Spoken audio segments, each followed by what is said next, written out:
Salam buat warga GPKP dimanapun berada, bertemu kembali dengan kami pada diskusi perpulungan jabu-jabu GPKP untuk minggu ini yang diangkat dari Kolose 3 ayat 12 sampai 15. Oke, baca dari sini ya. Karena itu, sebagai orang-orang pilihan Allah yang dikuduskan dan dikasihinya, kenakanlah belas kasihan, kemurahan, kerendah hati, kelemah lembutan, dan kesabaran. Sabarlah kamu seorang terhadap yang lain, dan ampunilah seorang akan yang lain apabila yang seorang menaruh dendam terhadap yang lain. Sama seperti Tuhan telah mengampuni kamu, kamu perbuat jugalah demikian. Dan di atas semuanya itu, kenakanlah kasih sebagai pengikat yang mempersatukan dan menyempurnakan. Hendaklah damai sejahtera Kristus memerintah dalam hatimu, karena untuk itulah kamu telah dipanggil menjadi satu tubuh, dan bersyukurlah. Sampai di sini ini. Iya. Jadi ini menarik ya. Ini kelihatan sekali di Kolose ini teologinya Paulus. Paulus selalu mengulang-ulang ini.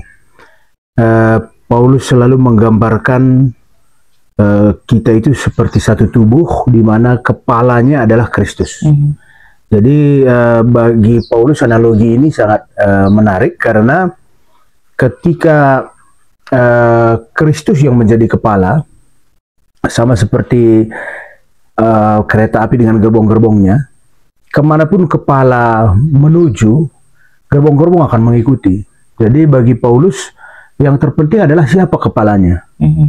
Kalau Kristus yang kita jadikan Kristus sebagai kepala kita, sehingga sebagai anggota tubuh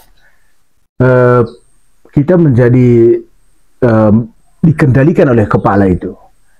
Tidak mungkin tubuh melakukan sesuatu yang bertentangan dengan yang dilakukan kepala.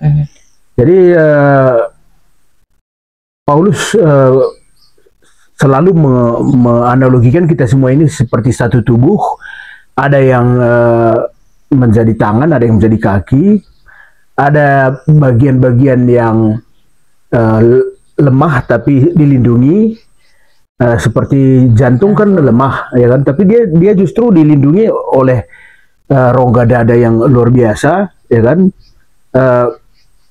Bagian-bagian tubuh yang lembut ini dilindungi oleh kerangka rangka tubuh yang luar biasa. Yang kuat justru menopang semuanya, tapi tetap yang menentukan ke arah mana tubuh itu pergi adalah kepala. Jadi itu yang digambarkan Paulus di sini. Kemudian tentu yang menjadi pertanyaan nanti yang dipertanyakan oleh Paulus, apa artinya kita sebagai tubuh? Apakah wajar ketika tubuh berbeda arah dengan kepala? Kan ini menjadi perenungan bagi gereja kan. Betapa gereja banyak yang mengaku bahwa Kristus adalah kepalanya, tapi pada praktiknya mereka lah kepala itu. Mereka mengendalikan Kristus sebenarnya. Maksud hati mereka. Mereka mengendalikan Kristus, bukan Kristus yang mengendalikan mereka. Sehingga banyak gereja yang menjadi sangat mirip dengan dunia dalam setiap gerak-geriknya kan. Sehingga bukan lagi Kristus yang mengepalai mereka. Jadi kalau sasaran PJJ kita apa kira-kira? Temanya guna damai kita pilih di Batam. Sasaran pelayanannya tidak ada perpecahan. Karena konflik. Iya. Jadi bagaimana mungkin satu tubuh bagian tubuh dan bagian tubuh yang lain berkonflik? Kecuali ada nih, bukan manusia sih, tapi kayak di TikTok itu ada anjing lagi tiduran, kakinya begini deh, gitu. Kakinya sendiri gini ke mukanya. Ada juga. Kayaknya udah korslet. Ya, karena di anjing mungkin. Tapi ada juga anak di TikTok itu yang mempermainkan kakinya. Waktu anak-anak kan kakinya bisa mendekat ke mukanya kan. Iya. Kakinya bergerak. Sesungguhnya dia yang menggerakkan sendiri, tapi dia nggak sadar, sehingga dia tertawa. Dia seperti menyaksikan sesuatu yang luar biasa. Padahal itu kakinya sendiri. Itu pun karena dia anak-anak. Tapi kalau kita orang dewasa bagaimana kira-kira? Ini kan soal perpecahan ya. Aku pernah dengar itu ceramahnya pendeta Barus, Profesor Arman Barus. Waktu dia membawa satu sesi di Retreat Center dan banyak pendeta yang hadir waktu itu. Ada analogi dari pendeta Arman Barus yang sepertinya cocok dengan cerita kita ini. Ketika Pak Arman Barus, Profesor Arman Barus itu menganalogikan seolah-olah semacam percakapan imajiner antara satu organ dengan organ lain. Ketika itu ceritanya organ-organ tubuh yang lain seperti tangan, kaki menghina anus. Karena mereka menuduh segala yang bau-bau dari anus inilah keluarnya. Sehingga tertawalah mereka semua, dan singkat cerita si anus ini katanya tersinggung. Lalu karena dia tersinggung, dia memutuskan untuk mogok kerja. Jadi anus ini nggak mau lagi bekerja. 1-2 hari dia nggak mau bekerja, sehingga kemudian lambat laun tubuh menjadi sakit. Ketika tubuh sakit, semua organ yang lain terganggu. Karena kalau perut sakit, kepala sakit, lalu tangan susah bergerak, kaki susah bergerak karena lemas semua. Karena berhari-hari kalau orang nggak buang air itu kan bikin sakit kan. Sampai kemudian akhirnya semua organ terpaksa minta maaf gitu. Minta maaf ke anus ini supaya dia bekerja. Kalau mau masuklah kembali gitu kira-kira kan. Masuklah seperti biasa, bekerjalah seperti biasa. Dia mau mengatakan kalau semua organ itu sebenarnya penting.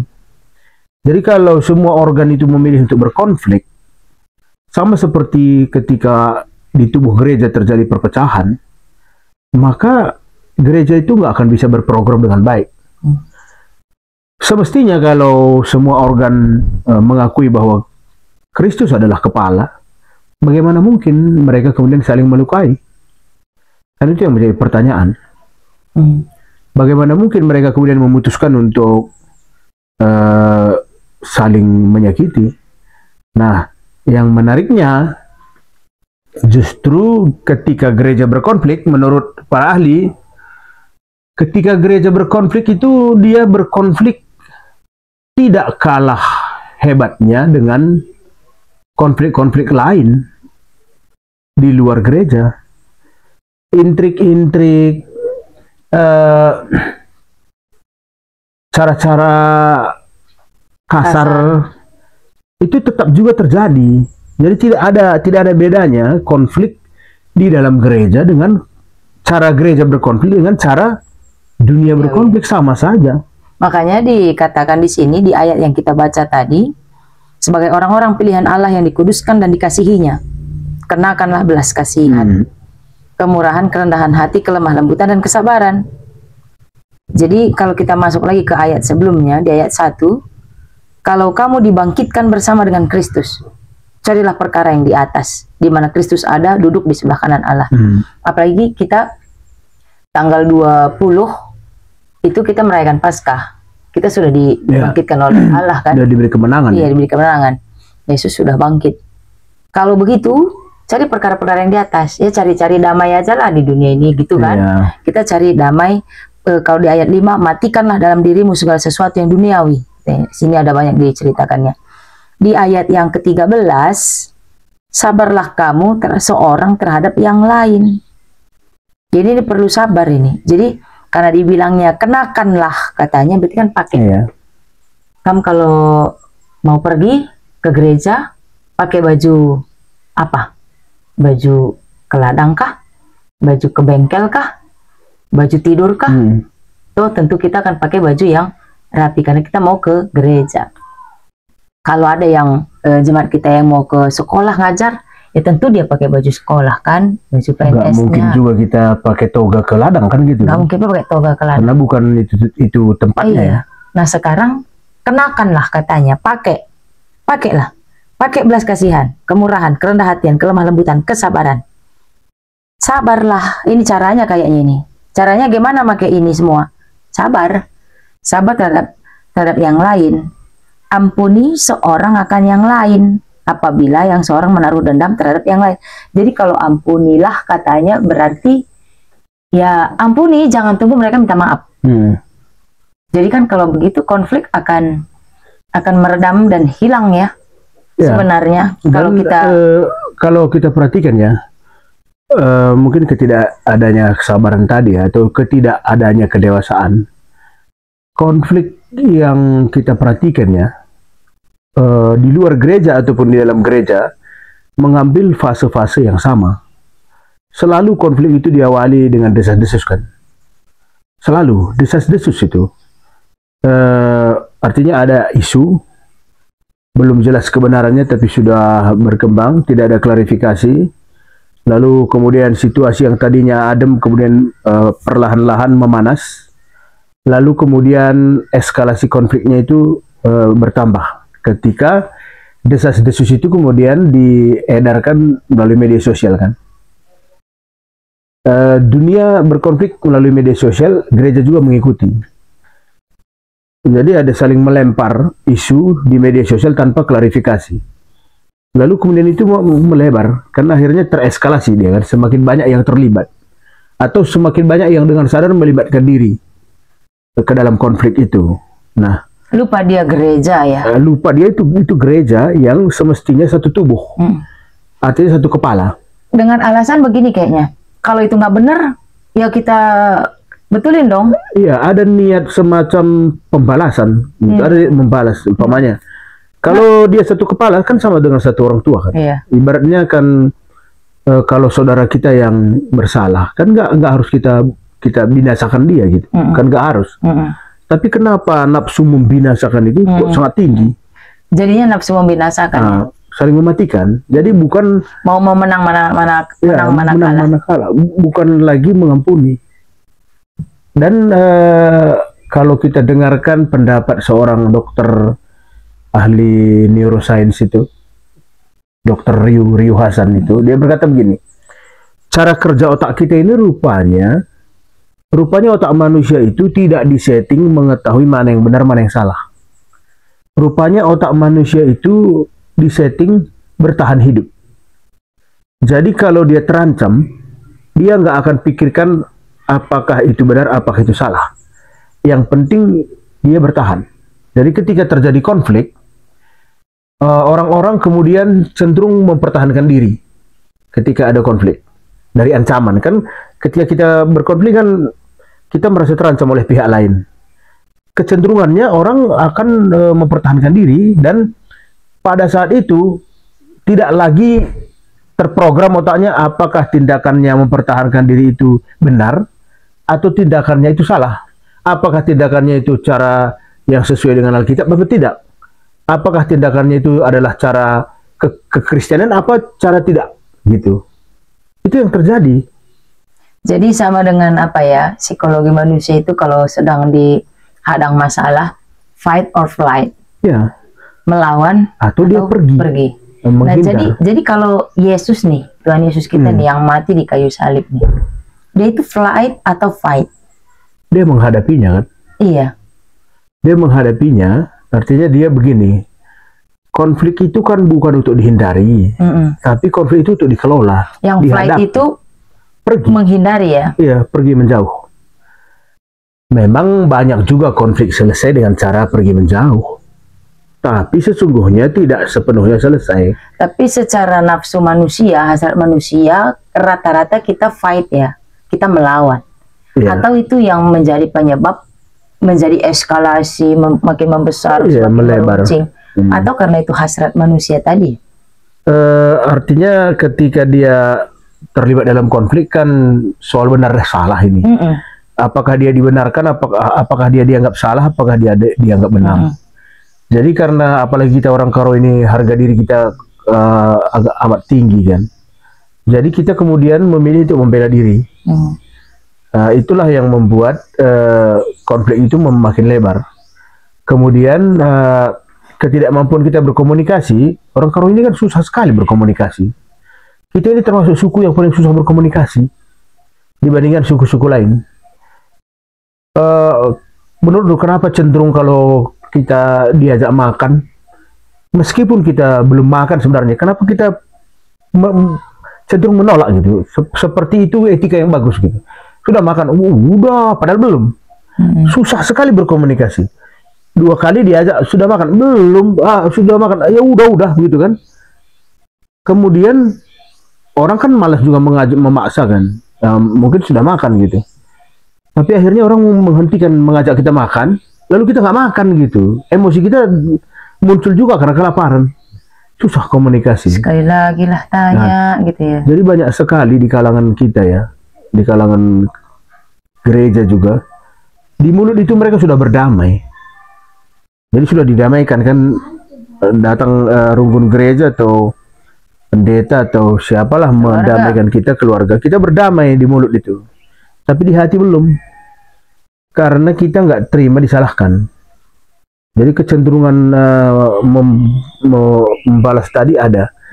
Lalu kita kemudian karena nggak kuat sendirian berkonflik, kita kemudian mencari simpatisan. Siapa kira-kira yang bisa seide dengan kita, yang sama-sama membenci rival kita itu. Jadi kita kemudian mengelompok. Nah, itulah awal mula konflik yang tadinya antara 2 orang menjadi konflik antara 2 kelompok. Karena masing-masing mencari simpatisannya. Itu yang terjadi juga di gereja. Awalnya kan 2 orang saja itu berkonflik. Dan mungkin masalah konflik itu sepele. Setelah diteliti, hampir semua masalah konflik awalnya dimulai hal-hal yang kecil. Tapi kemudian melebar, masing-masing mencari simpatisan, lalu konflik itu menjadi pertentangan antara kelompok melawan kelompok, dan keduanya kelompok ini lupa siapa kepala mereka. Itu yang mau Paulus tekankan kan, betapa kepala kita itu kan Kristus. Masa iya kita sebagai anggota tubuh tidak lagi mendengarkan kendali dari kepala. Makanya dia mengajari harus bersabar dan semuanya itu kan. Jadi ini agaknya penting ini, karena apalagi di hampir semua gereja itu pasti ada orang berkonflik. Karena tidak hanya gereja, tapi di semua organisasi. Tidak hanya organisasi, di semua keluarga ada konflik. Nggak usah jauh-jauh nih, di segala umur ada konflik. Bahkan suami istri seperti kita yang memutuskan untuk sehidup semati pun berkonflik. Orang yang sudah berjanji di hadapan Tuhan untuk setia sampai maut memisahkan juga berkonflik. Jadi jangan heran kalau ada orang di gereja berkonflik, karena mereka nggak ada pernah berjanji hidup semati. Jadi konflik itu akan selalu ada ya. Akan selalu ada. Konflik itu adalah hakiki. Konflik itu adalah lumrah dalam hidup. Hanya saja sebagai orang Kristen, bagaimana kita mengelolanya? Iya. Semestinya kan ada kesadaran kalau memang Allah kita atau kepala kita adalah Kristus. Masa iya cara kita berkonflik tidak berubah, tidak ada bedanya dengan cara dunia ini? Kayak berkonflik. Konflik siapa itu? Yang sampai di pajak sambu. Jangan kan bertengkar di sini, bertengkar di gereja sana katanya. Ya, itu semacam ada satu gereja ya, dulu ribut besar ya. Ya, pernah ada gereja yang agak besar di Sumatera Utara ini beberapa tahun yang lalu. Berkonflik sampai kemudian muncul semacam lelucon itu. Tidak usah berkonflik di sini, berkonfliklah di gereja katanya. Jangan konflik di pasar ya. Karena waktu itu sampai menjadi masalah nasional kan, ketika kemudian para pendeta, penatua dan jemaat masing-masing membawa jemaatnya untuk berkonflik. Nah, jadi itu sangat memalukan dan menjadi kesaksian yang jelek. Lupa dia siapa kepalanya. Lupa dia siapa kepalanya, dan mereka itu bertentangan untuk berebut menjadi kepala. Dan ini sangat penting karena minggu ini adalah pemilihan. Udah lewat lah kalau di tanggal 27. Ya kan, kan pemilihannya 29. Oh iya ya. Jadi maksudnya kan kita kan nanti sidang sinode 23 sampai 30. Ya. Dan pemilihan itu sendiri nanti di 29. Pelantikan itu di tanggal 30. Andai kata kita tidak dewasa atau kita tidak melihat ke atas, ke kepala gereja itu, atau tidak menjadikan Kristus sebagai kepala gereja, konflik itu bisa melebar. Tapi kalau kita dewasa, bahwa ini hanyalah semacam jalan untuk untuk pengabdian yang lebih luas, dan bagi yang menang kemudian dia merangkul semua pihak yang kalah, dan bagi yang kalah dia merasakan bahwa mungkin Tuhan tidak mau aku bekerja berat gitu kan, karena menjadi pimpinan Mudraman itu kan bekerja berat itu. Hampir pasti siapapun yang duduk di Mudraman itu akan mengorbankan waktu dengan keluarganya, mengorbankan waktu, mengorbankan pikiran, mengorbankan usianya, ya kan. Jadi bekerja di situ ladang pengabdian. Jadi kalau ada yang kalah, anggaplah Tuhan memberkati dia agar dia masih punya waktu banyak dengan keluarganya, agar dia punya waktu banyak mengerjakan apa yang dia sukai, dan tidak dibebankan dengan pekerjaan berat. Sayangnya kalau dia nggak dewasa kan bisa ada pertengkaran ya, ada konflik-konflik lanjutan kan. Nah itu sebenarnya ajakan bagi kita untuk dewasa sebenarnya ini. Mungkin ajakan juga untuk ya semualah yang menyayangi GBKP dan mengingat siapa kepala di GBKP, supaya jangan memakai kesempatan media sosial menjadi sarana untuk saling jatuh menjatuhkan, untuk saling mengumpat, untuk saling mengerdilkan, mengecilkan satu sama lainnya, gitu loh. Sama seperti yang dibilang Profesor Arman Barus itu, janganlah tangan merasa hebat daripada anus. Iya, karena gitu. Ketika anus mogok bekerja, tangan sakit juga. Jadi ya biarlah Tuhan yang bekerja. Kalau ini memang punya Tuhan, ya Tuhanlah nanti yang pilih siapapun itu. Kita percayalah itu Tuhan yang pilih. Yang menarik gini nih, di ayat 15, hendaklah damai sejahtera Kristus memerintah dalam hatimu. Jadi kayak yang kamu bilang, sudah didamaikan keluarga, sudah didamaikan gereja, dan lain. Mulut berkata iya, hati belum ya? Hati belum. Nah ini sekarang, damai sejahtera Kristus memerintah dalam hatimu. Kalau sudah damai sejahtera Kristus yang memerintah, mau kita rasa itu tidak adil di dunia, ya sudah, itu Tuhan yang kasih. Tuhan yang memberi untuk bagianmu itu begitu. Tuhan yang memberikan jabatan ini untukmu, udah itu terima. Tuhan yang memberikan kau di mana, Tuhan memberikan keluarga ini menjadi milikmu, itu terima, karena itulah yang terbaik. Damai sejahtera Kristus, bukan damai sejahtera dunia, tapi damai sejahtera Kristus memerintah dalam hatimu. Dan bersyukurlah katanya nih. Nah itu ucapannya yang terakhir. Ini ucapan terakhir, antara titik dan titik, dan bersyukurlah. Ya untuk semuanya bersyukurlah supaya tidak terjadi konflik yang melebar. Konflik pasti terjadi. Mau umurnya juga masih setahun juga ribut dia, belum tahu apa-apa. Banyak konflik, setiap orang akan merasakannya ya. Di segala umur dia akan berantem. Yakub dan Esau dalam Alkitab juga mereka juga. Ya, bahkan kisah Alkitab kan rahim. Alkitab yang kita pelajari itu kan kumpulan kisah-kisah konflik kan. Dimulai dari konflik manusia dan Allah ketika manusia jatuh ke dalam dosa kan. Lalu dilanjutkan dengan konflik bersaudara antara Kain dan Habel. Lalu kemudian selanjutnya terjadi lagi konflik Yakub dan Esau. Yakub dan Esau. Kita juga saksikan konflik bersaudara antara Musa, Harun dan Miriam. Banyak lagi konflik yang lain. Murid-murid Tuhan Yesus juga berkonflik. Kemudian soal perkara siapa yang terbesar di antara mereka, begitu kan? Paulus dan Petrus pun berkonflik. Paulus dan Petrus juga berkonflik soal sunat, ya kan? Artinya banyak cerita konflik. Lalu pertanyaannya, mengapa Tuhan mengizinkan kita untuk mempelajari semua konflik itu? Bukan untuk menirunya, tapi dengan tujuan untuk mengambil hikmah dari setiap konflik itu. Betapa konflik di dalam gereja itu, ini penelitian mengatakan gereja yang berkonflik itu mustahil berprogram dengan baik. Gitu. Artinya gereja yang tidak mampu mengelola konfliknya. Tapi ketika gereja mampu mengelola konfliknya dengan cerdik, misalnya berlomba-lomba meningkatkan kehadiran. Itu juga bisa dijadikan konflik kan. Berlomba-lomba menghias gereja, berlomba-lomba menaikkan persembahan persepuluhan, begitu kan? Berlomba-lomba merenovasi gereja, berlomba-lomba membiayai beasiswa anak-anak miskin. Kalau kita konfliknya ke arah situ kan bagus juga. Dan jangan lupa, karena kita masih baru saja dari Paskah ya, ketika Yesus kan waktu itu terjadi juga konflik sebenarnya kan. Ketika Yesus mati, murid-murid itu kan berkonflik dengan dirinya kan. Murid-murid itu kan menyesali apa yang mereka lakukan, sehingga dari seorang penginjil mereka kemudian berubah kembali menjadi penjala ikan kan.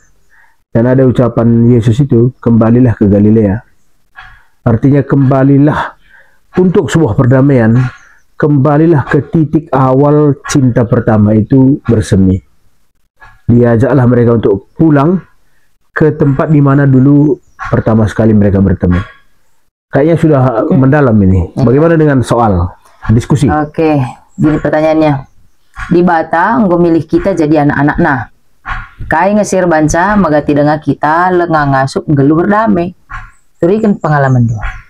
Keadaan anak-anak ngomelin dengan kak. Itulah kalau anak-anak sudah menjadi besar, dia merasa dia punya kekuatan, dia punya power. Dia merasa kepala ya. Iya.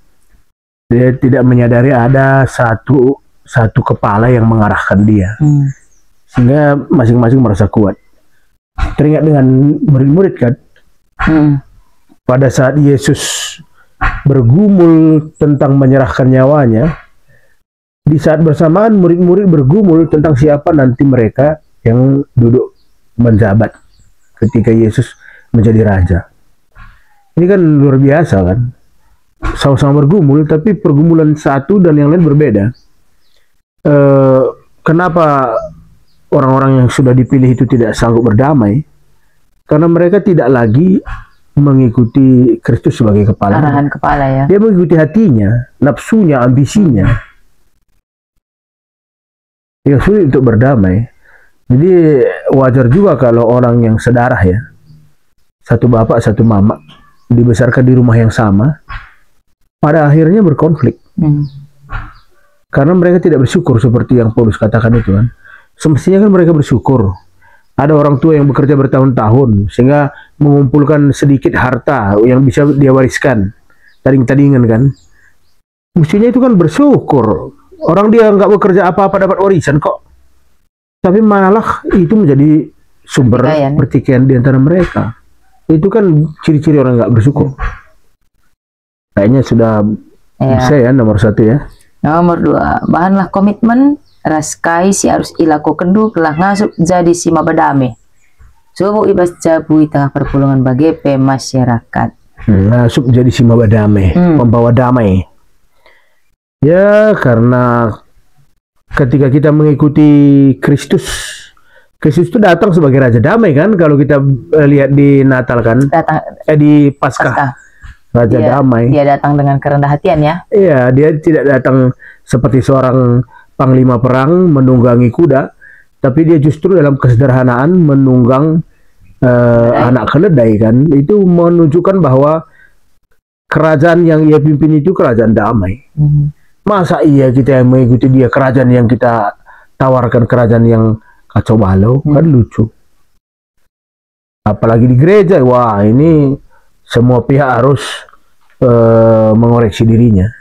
Jadi apa yang harus kamu lakukan supaya sanggup menjadi pembawa damai di tengah keluarga, tengah jemaat dan juga masyarakat?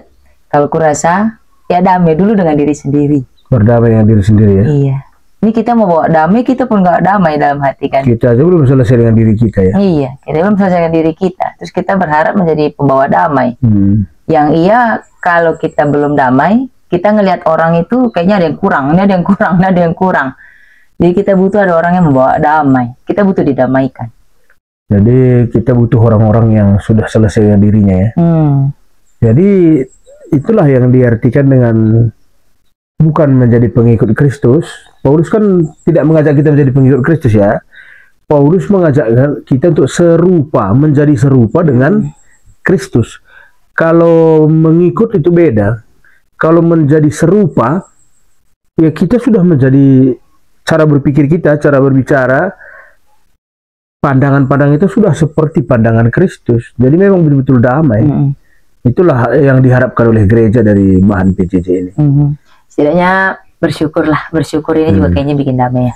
Iya, dan semoga dan kita berharap sidang sinode ini akan berlanjut dengan baik, dan kita berharap jemaat GPKP dimanapun berada pada saat PJJ ini, bawalah persidangan sinode ini dalam doa syafaat kita, agar semua program-program gereja dapat disepakati dengan baik, dan pimpinan yang terpilih juga adalah pimpinan yang dapat membawa damai untuk gereja kita.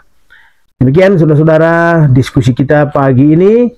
Semoga diskusi ini bermanfaat buat saudara-saudara, dan jangan pernah lupa untuk mengikuti kembali diskusi-diskusi serupa di channel sermon kita ini. Majuah-juah manbandu krina, selamat melayani.